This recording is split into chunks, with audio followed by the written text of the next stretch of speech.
Hello students, how are you? I think you are fine.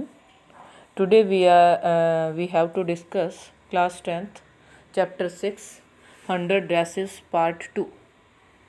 तो students हम 5th chapter कर चुके हैं 100 ड्रेसेस का, जिसको पार्ट 1 बोला गया है और ये है पार्ट 2. और as you know when the chapter starts, when the class circling the room, when the class circling the room and the teacher received Vanda's letter, what you find and then what happened? क्या कुछ उस letter में मिलता है और तब क्या घटित होता है. And these questions are based on this chapter. Question 1, what did mister Petronski's letter से. मैंने अभी आपको बताया था कि ये चैप्टर किससे स्टार्ट होता है, कि उसकी बिगनिंग से स्टार्ट होता है कि मिस्टर पेट्रोन्स्की का लेटर क्या कहता है, क्या लिखा हुआ मिला उसमें.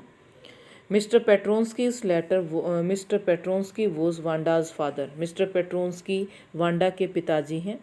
ही सेड, उसने ये कहा, that is daughter would not come to school any more, कि उसकी बेटी जो है अब आगे स्कूल में नहीं आएगी. As they were shifting to a big city, क्योंकि वो एक बहुत बड़ी सिटी में शिफ्ट हो गई हैं. इन दैट सिटी, इस सिटी में, देर वर प्लेंटी ऑफ फनी नेम्स, बहुत सारे फनी नेम्स हैं. क्योंकि जैसे वांडा पेट्रोन्स्की का मजाक उड़ाया जाता था, क्योंकि उसकी जो नाम था वो बहुत बड़ा था, इसीलिए उसका मजाक उड़ाया जाता था. तो वो एक बड़ी सिटी में शिफ्ट हो गए हैं और वहाँ पर बहुत सारे ऐसे फनी नेम्स हैं. So there will be no comments on her name also, और वहाँ पर उसके नाम के लिए कोई कमेंट्स नहीं आएंगे. Now next question, question number 2. Is Miss Mason angry with the class. क्या मिस मैसन क्लास से एंग्री थी, नाराज़ थी. और इज सी अनहैप्पी, क्या वो अनहैप्पी थी. एंड अपसेट, और क्या अपसेट थी. तो अनहैप्पी थी या अपसेट थी या क्लास से नाराज़ थी, क्या अर्थ था. Miss Mason is not angry, Miss Mason angry नहीं थी क्लास के साथ, but she is unhappy and upset, लेकिन वो अनहैप्पी और अपसेट जरूर थी with the class, as she was disturbed by the rude behaviour of the class towards Wanda. क्यों, क्योंकि वो डिस्टर्ब हो गई थी, कंफ्यूज हो गई थी by the rude behaviour of the class, class के उस रूड बिहेवियर से टुवार्ड्स वांडा, वांडा के प्रति जो क्लास का रूड बिहेवियर था उससे वो डिस्टर्ब हो गई थी, वो एंग्री हो गई थी. सॉरी, एंग्री नहीं कहेंगे हम, इसको अनहैप्पी कह सकते हैं. फिर कहता है कि सी एडवाइसेस द क्लास, उसने क्लास को ये भी एडवाइस किया, not to hurt any one's feelings, कि हमें किसी की फीलिंग्स को हर्ट नहीं करना चाहिए. For her strange and longer name, strange और लॉन्गर नेम के कारण हमें किसी की फीलिंग्स को हर्ट नहीं करना चाहिए. Now next question, how does Maddie feel after listening to the note from Wanda's father. Wanda को कैसा फील हुआ जब मैडी को कैसा फील हुआ after listening to the note Wanda's father, जब वांडा के फादर की तरफ से उन्होंने नोट सुना तो मैडी को कैसा फील हुआ. देखो, मैडी उसको कुछ चाहती थी, ये नहीं था कि वो पैगी की जैसी फीलिंग्स थी, लेकिन मैडी उसको रियल में ही उसको बुरा लगता था. तो इसीलिए वांडा के फादर का नोट सुनकर मैडी ने कैसा फील किया.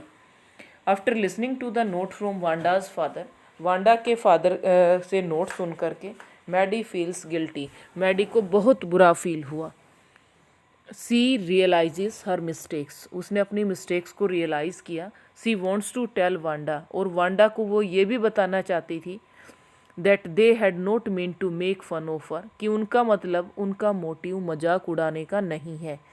एंड हर्ट हर फीलिंग्स, और तुम्हारी फीलिंग्स को हर्ट करने का नहीं है. What does Maddie want to do? Maddie क्या करना चाहती थी. And what excuses does Peggy think of for her behavior? और पैगी ने अपने बिहेवियर के लिए क्या क्या एक्सक्यूजेस दिए और क्यों दिए. और मैडी क्या करना चाहती है. मैडी क्या करना चाहती है भाई, मैडी ने कुछ डिसाइड किया कि मैं आगे से ऐसा नहीं होने दूंगी, किसी के साथ कोई बुरा बिहेव मैं नहीं होने दूंगी. अब कहता है Peggy thinks up many excuses for her behaviour, Peggy ने बहुत सारे एक्सक्यूज़ बनाए बिहेवियर के लिए. She never called her a foreigner, उसने कभी उसको फॉरनर नहीं कहा। सी ओनली थॉट, वो केवल उसने ये सोचा that Wanda was dumb and had no sense to know, कि वांडा के पास वांडा के अंदर कोई सेंस नहीं है, वांडा के अंदर नॉलेज नहीं है टू नो, ये जानने की, that they were making fun at her, कि वो उसका मजाक उड़ा रहे हैं, इस तरह की वांडा के अंदर कोई सेंस नहीं है।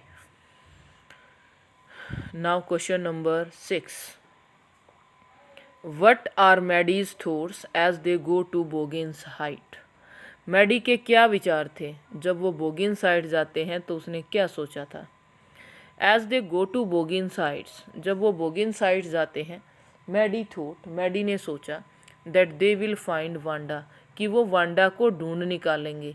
सी वॉन्ट्स टू टेल हर, और वो उसे ये बताना चाहती है, that they are guilty and they never do such type of mistakes, कि वो दोषी हैं आपके, कि वो वांडा के दोषी हैं और वो कभी भी अब इस तरह की मिस्टेक्स नहीं करेंगी। द होल स्कूल थिंक्स, पूरा स्कूल आपके बारे में ये सोचता है, that she is a wonderful girl, कि वो बहुत ही अद्भुत लड़की है। And everybody appreciates her for her nice behaviour, हर कोई व्यक्ति उसके बिहेवियर की अप्रिसिएट करता है, उसकी प्रशंसा करता है। तो यहाँ पर क्या बताया गया कि मैडी के थॉट क्या थे जब वो बोगिन साइड जाते हैं, तो बोगिन साइड जाते हैं तो तब वो इस विचारों को लेकर के जाती है कि वो अपनी गलती महसूस करेंगे, और दूसरी चीज़ मैडी को वांडा को बताएंगे कि तुमने कॉन्टेस्ट भी जीत लिया है और सारी क्लास तुम्हारी प्रशंसा कर रही है। Now next question, question number 7, in what way does Wanda's house remind Maddie of Wanda's blue dress, किस तरह से डज वांडाज हाउस, वांडा का जो घर है वो उसकी ब्लू ड्रेसेस के बारे में रिमाइंड कराता है। किस ढंग से Wanda's house remind Maddie, Maddie को कैसे रियलाइज़ कराता है वांडा की उस ब्लू फेडेड ड्रेस के बारे में। देखो स्टूडेंट्स, जैसा उसका घर मिला उसके अकॉर्डिंग उसकी ड्रेस भी बिल्कुल ठीक थी। उनका घर छोटा सा था, गंदा सा था, शैबी था, लेकिन वैसे क्लीन था। ऐसे ही उसकी ड्रेस भी क्लीन होती थी, लेकिन उस पर कभी आयरनिंग नहीं होती थी, इसलिए वो गंदी थी। Wanda's house is shabby, Wanda का घर शैबी था बट क्लीन, लेकिन क्लीन था। Like little white house, little white house की तरह से। The house reminds Maddie, house ये रिमाइंड करवा रहा था मैडी को of Wanda's new dress, Wanda की नई ड्रेस के बारे में। Because she always wear faded blue dress, क्योंकि वो हमेशा फेडेड ब्लू ड्रेस पहनती थी। दैट वॉज ऑल्सो शैबी, जो शैबी थी बट क्लीन, लेकिन क्लीन थी। Now next question, question number 8, what does Maddie think hard about, what important decision does she come to, Maddie ने क्या हार्ड डिसीजन लिया, लेकिन उसमें क्या हार्ड चीज़ थी, क्या हार्ड डिसीजन उसने लिया। What important decision did Maddie make? Why did she have to think hard to do so? उसको हार्ड डिसीजन क्यों लेना पड़ा, और वो डिसीजन क्या था। ऊपर वाला भी क्वेश्चन यही है कि क्या इम्पोर्टेंट डिसीजन उसने लिए और क्यों लेने पड़े, ये वाली बात है इसमें। She thinks about the contest, वो कॉन्टेस्ट के बारे में सोचती है, which was won by Wanda, जो वोंडा ने जीत लिए थे। She decides that in future, कि इन फ्यूचर में वो क्या करेगी, she will not just stand by, ये अब उसके डिसीजन स्टार्ट हो गए हैं स्टूडेंट्स यहाँ से। She will not just stand by, कि वो ऐसे चुपचाप नहीं खड़े रहेगी। If anybody picking on someone for the sake of their funny names, अगर कोई व्यक्ति किसी के ऊपर उसके फनी नेम्स के कारण अगर उसके ऊपर कटाक्ष किया जाता है, पिकिंग ऑन समवन का मतलब क्या है, कटाक्ष करना, अगर उसके ऊपर किसी तरह का कोई कटाक्ष किया जा रहा है। सी विल स्पीक अप, तो वो उसके अगेंस्ट बोलेगी। If Peggy treating misbehaving towards Wanda, अगर सी विल स्पीक अप, वो तब भी बोलेगी अगर पैगी जो है उसके साथ मिसबिहेविंग करती है वांडा के साथ, तो वो फिर भी चुप नहीं रहेगी। She would not mind even losing Peggy's friendship, वो इस चीज़ को भी माइंड नहीं करती कि उसकी पैगी की फ्रेंडशिप अब टूट जाएगी। She will never hurt anybody's feelings, वो अब किसी की भी फीलिंग्स को हर्ट नहीं करेगी, किसी की भी फीलिंग्स को चोट नहीं पहुंचाएगी। What did the girls write to Wanda? Girls ने वांडा को क्या लिखा? The girls wrote to Wanda a friendly letter. क्या लिखा था भाई? एक फ्रेंडली लेटर लिखा गया था, जो एक फ्रेंड को लिखा जाता है। टेलिंग अबाउट द कॉन्टेस्ट, जिसमें कॉन्टेस्ट के बारे में बताया जाएगा। That she had won the contest and the design of drawings are very nice, कि तुम्हारी ड्राइंग्स के जो डिज़ाइन थे वो बहुत अच्छे थे और तुमने कॉन्टेस्ट भी जीत लिया है। उस लेटर में उसने ये बताया। फिर कहता है they also liked her if she liked where she was living. They also liked her, वे भी उसको लाइक करती हैं। If she liked her, if she liked, अगर वो उसे लाइक करती हैं तो पैगी और मैडी भी उनको लाइक करती हैं। वेयर सी वॉज लिविंग, अगर कहता है कि अगर उन्हें तुम लाइक करती हो, अगर वांडा पेट्रोन्स्की जो है पैगी और मैडी को लाइक करती है तो आप ये बताइए वेयर सी वॉज लिविंग, कि तुम कहाँ रह रही थी। And she liked her new teacher, और क्या तुम अपने नए टीचर को लाइक करते हो। If you like the new teacher, अगर आप अपने नए टीचर को लाइक करती हो तो they also want to feel sorry for their behaviour, तो वो सॉरी फील करना चाहते हैं अपने बिहेवियर के लिए। Now next question, question number 10, did they get a reply, क्या कोई रिप्लाई उन्हें मिलता है। Who was more anxious for a reply, Peggy और मैडी, कौन ज़्यादा एनेक्सियस है, पैगी या Maddie. How do you know, कैसे पता चला। No they did not get a reply, उनको रिप्लाई नहीं मिलता। Maddie was more anxious, Maddie ज़्यादा एनेक्सियस है क्योंकि जो मैडी थी उसके अंदर फिर भी थोड़ी बहुत फीलिंग्स थी और वो भी एक पुअर लड़की थी वांडा की तरह से ही, तो मैडी ज़्यादा एनेक्सियस थी रिप्लाई के लिए। She was not able to sleep comfortably, वो कम्फर्टेबली सो भी नहीं पाती थी। She put herself to sleep at night making speeches about Wanda, वो अपने आप सो जाती थी रात को स्पीच बनाते बनाते वांडा के बारे में। She was not able to sleep comfortably, वो कंफर्टेबली सो भी नहीं पाती थी। सी पुट हर सेल्फ, जैसे ही वो अपने आप को सोने के लिए तैयार करती या जैसे ही वो सोने के लिए तैयार होती तो हमेशा उसके बारे में स्पीच बनते रहते थे वांडा के बारे में। वांडा के बारे में स्पीच बनने का मतलब क्या, वो वांडा के बारे में ही सोचती रहती थी। जैसे ही वो अपनी आइज़ क्लोज करती तो उसे वांडा के विचार आने लगते थे। Now next question, how did the girls know, girls को कैसे पता चला that Wanda liked them even though had teased her, girls को कैसे पता चला कि वांडा लाइक्ड देम, वांडा उन्हें लाइक करती है। Even though they had teased हर, जबकि उन्हें चिढ़ाया जाता था। The girls know that Wanda liked them even though they had teased her, the girls ये जानती थी दैट वांडा लाइक्ड देम, कि वांडा उनको लाइक करती थी। Even though they had teased हर, जबकि उन्हें चिढ़ाया जाता था। Because Wanda wrote a friendly letter to her teacher, Wanda ने अपने लेटर को फ्रेंडली लेटर लिखा था। That Peggy should have the drawings of the green dress, कि पैगी जो है वो ग्रीन वाली ड्रेस पैगी के लिए है। And Maddie should have the blue one, और मैडी के लिए वो ब्लू वाली है, मैडी के लिए वो ब्लू वाली ड्रेस है।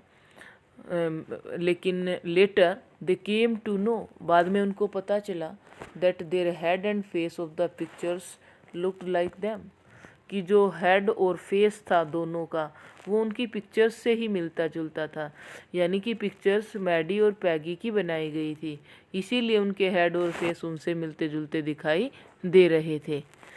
Thinking about the text, question number 1, students अभी हमने किया था ओरल कॉम्प्रीहेंशन चेक, लेकिन अभी हम कर रहे हैं thinking about the text questions इसी पार्ट के। Question number 1, why do you think Wanda's family move to a different city, आप क्यों सोचते हो कि वांडा की फैमिली जो है किसी डिफरेंट सिटी में मूव कर जाती है। Do you think life there was going to be different for their behaviour, क्या तुम ये सोचते हो कि जो वांडा की फैमिली थी वो एक डिफरेंट सिटी में मूव कर गई थी और लाइफ वहाँ पर उनकी कुछ डिफरेंट होगी उनकी फैमिली की, अगर वो किसी दूसरे शहर में मूव कर जाएंगे। तो क्या आप क्या सोचते हो? We think that Wanda's family move to different city. हम ये सोचते हैं कि वांडा की फैमिली एक अलग अलग सिटी में, डिफरेंट सिटी में मूव कर गई है। बिकॉज बाय गोइंग देयर, क्योंकि वहाँ जा कर के they protect themselves from the racial prejudice. वहाँ पर कोई रेशियल डिस्क्रिमिनेशन नहीं होगा, रेशियल प्रेजुडाइज नहीं होगा, किसी तरह का कोई जातीय भेदभाव वहाँ नहीं होगा। The girls in Wanda school made fun of her, but in a big city people are busy with their own business.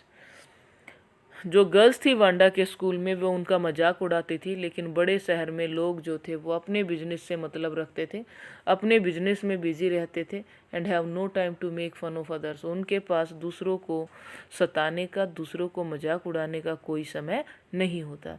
On the other hand, दूसरी तरफ, there are many funny people with funny names. बहुत सारे funny लोग हैं जिनके funny names हैं। Now question number 2। Maddie ने सोचा, हर silence was as bad as Peggy teasing. मेरी जो साइलेंस है वो उतनी ही बुरी है जितनी कि पैगी का चिढ़ाना। What was she right? क्या वो अपनी जगह पे ठीक थी? उसने कहा कि मैं भी उतनी ही बुरी हूँ जितना कि पैगी चिढ़ाती है, उतना ही दोष मेरा भी है, उतना ही फॉल्ट मेरा भी है। Was she right? क्या वो अपनी जगह सही थी? Yes, Maddie was right in thinking that her silence was as bad as Peggy's thinking. Maddie right थी इन थिंकिंग में that her silence was as bad, क्योंकि उनकी जो साइलेंस थी वो उतनी ही बुरी थी एज पैगीज टीजिंग, जितनी कि पैगी को चिढ़ाना, पैगी का चिढ़ाया जाना। Because she did not stop Peggy. क्यों भाई? इक्वल रिस्पॉन्सिबल क्यों थी वो? इसलिए थी क्योंकि वो पैगी को रोकती नहीं थी ऐसा करने से। टीजिंग वांडा को चिढ़ाने से रोकती नहीं थी। उसकी कहने की हिम्मत ही नहीं थी कि वो पैगी को कोई वर्ड बोले। It mean to support Peggy, इसका मतलब ये था कि पैगी को सपोर्ट करना। It was a mistake on her part, ये उनके पार्ट की तरफ से एक मिस्टेक थी। So we can say that Maddie was as bad as Peggy as what we done. It means वही है कि it was a mistake on her part, ये उनके पार्ट की तरफ से एक मिस्टेक है। सो we can say that Maddie was as bad, Maddie उतनी ही बुरी थी as what we had done, जो किया था उसमें उतनी ही पाप की या बुरा करने की भागीदार थी मैडी भी। Now next question students, question number 3। Peggy says, I never thought she had done the sense to know, she had the sense to know we are making fun of her anyway. Peggy कहती है कि मैंने कभी नहीं सोचा था कि उसके अंदर इतनी सेंस भी है कि हम उसका मजाक उड़ा रहे हैं किसी ढंग से। आई थॉट, मैंने तो ये सोचा था, सी वॉज टू डम, कि वो बहुत ही गूंगी गाय है, गूंगी है वो। And gee how look she can draw, और बाद में उसने क्या कुछ ड्रॉ किया। What led to Peggy to believe that Wanda was dumb, कौन सी चीज़ हमें ये दिखलाती है और किस तरफ ले जाती है ये बिलीव करवाने के लिए कि वांडा जो है वो डम है। Did she change her opinion later, क्या वो बाद में उसने अपने ओपिनियन को चेंज किया। Peggy and other girls often made fun of her, Peggy और मैडी जो थी often other girls often made fun of her, हमेशा उसका मजाक उड़ाती थी। They teased her by asking how many dresses she had, वो हमेशा ये पूछती रहती थी कि तुम्हारे पास कितनी ड्रेसेस हैं। But Wanda never show angerness, लेकिन वांडा ने कभी भी गुस्सा फील नहीं किया। साइमल्टेनियसली सी वुड रिप्लाई, साथ साथ वो रिप्लाई भी करती, सी हैड 100 ड्रेसेस, कि मेरे पास 100 ड्रेसेस हैं। दैट्स वाई, यही कारण है, सी थॉट दैट वांडा वॉज डम, यही कारण है कि वांडा जो थी वो एक गूंगी की तरह से थी। But her opinion changed later, लेकिन बाद में उनकी ओपिनियन जो थी वो चेंज हो गई थी, वो वांडा को एक अच्छी लड़की मानने लगी थी। Now question number 5। Why do you think Wanda gave Maddie and Peggy the drawings of the dresses. Why do you think, तुम क्यों सोचते हो कि वांडा जो है उन्होंने मैडी और पैगी को ड्रेसेस की ड्राइंग्स दी हैं, क्यों दी हैं। वाई आर दे सरप्राइज्ड, और वो सरप्राइज्ड क्यों थी। Wanda is a kind hearted girl, Wanda एक काइंड हार्टेड लड़की है। She never hated Peggy and Maddie even though they teased हर, सी वो कभी भी अपनी नेवर हेटेड पैगी और मैडी, वो पैगी और मैडी से कभी हेट नहीं करती, इवन दो दे टीज्ड हर, यहाँ तक कि वो उनको चिढ़ाती भी थी पैगी और Maddie. She missed her teacher and room number 13, वो अपने टीचर को रूम नंबर 13 को मिस करती थी। She asked her teacher to give a drawing each to Peggy and Maddie, she asked her to give a drawing each to Peggy, कि वो पैगी और Maddie को एक एक ड्राइंग्स दे दें, उन्होंने अपने टीचर को ये भी कहा।